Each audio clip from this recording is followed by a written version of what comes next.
Actor and humanitarian Danny Glover visited New Orleans to support the work of the Algebra Project. Glover is a board member of the Vanguard Foundation, which funds this project in New Orleans. The Algebra Project is aimed at helping low-income students and students of color successfully achieve mathematical skills. The project's mission is to ensure full citizenship in today's technological society. You know, I get up in front of the audience, I start sweating bullets. You know, basically, I'm just saying we all go through that. What you're going through now and watching your bodies grow and watching your minds evolve and grow, we all went through that. We're here in New Orleans promoting quality education with our kids. We've got parents involved, we've got students involved, we've got men involved, we have the community involved.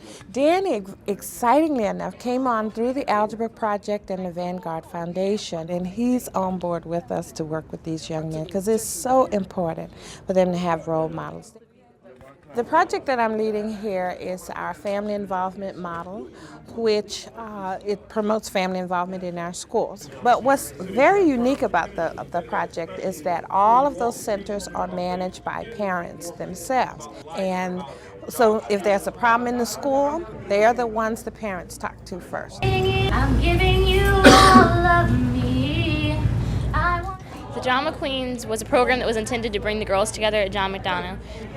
We decided before I had gotten there that they were going to do a play focusing on teen pregnancy and abuse and all the things that the young girls in New Orleans face these days. Tylenol, extra strength for some quick relief. She closed her eyes, praying to God, hoping that it's make-believe. Hoping that Dr. Seuss will walk into a dream saying, girl, things are not what they seem. But real life. Do you think there's been enough of a response to post-Katrina No. reconstruction here? No. It hasn't. I mean, there's a lot of places where it's still, you know, damaged and everything, and it's under construction work. But I feel that it should have been finished by now. It's 2 years has passed. I hate to walk in one area where it's nice, and then I go on another side of town. It's a whole different disaster. It's the disaster. It's, you know, it's a shame to see a city like this. And they say we the richest country in the world. If we the richest country in the world, why we're still in bad shape as we are right now.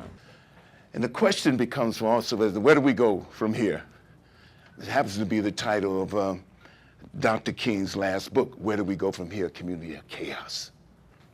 When I was born 61 years ago, there were 2.5 billion people on the entire planet. Now, 61 years later, there are 2.5 billion people who live on less than $2 a day.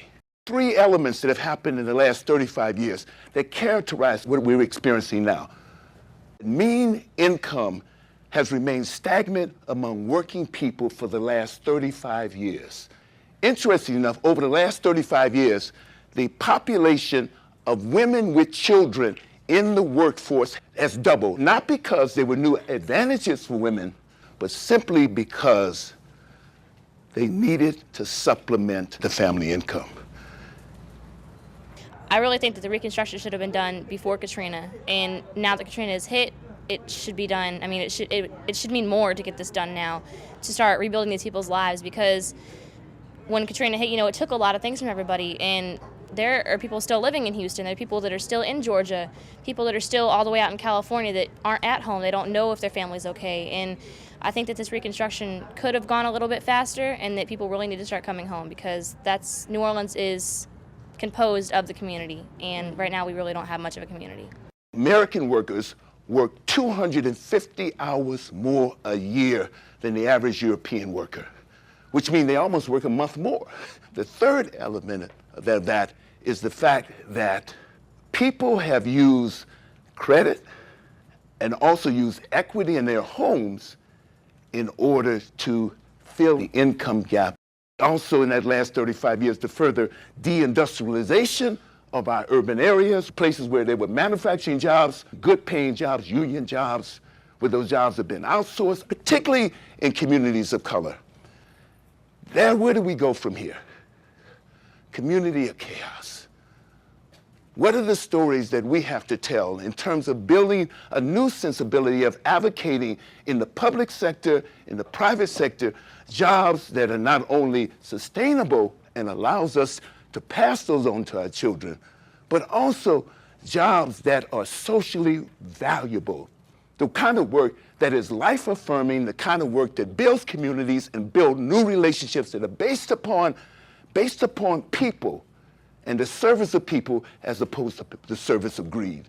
I'm hoping that this program will spread throughout different schools, and I know that we have done a lot in the community. We've tried to get a lot of people involved, and I think that if we can make even 2 or 3 different people aware of what's going on, that the news will spread, and hopefully people will start coming back to New Orleans and trying to help. If you just work with somebody, be strong, be proactive, be kind, and a listener as well, you can get anything done. Anything. Yeah. Anything. As much courage as it has taken for every single person here who has come back to this city to help rebuild this city, we're going to have to go overstep and overleap that courage to build the community that we need to build. And I'm here today because I believe you not only have the fortitude, but the courage and the wisdom to move forward and to create that community that King talked about. Thank you.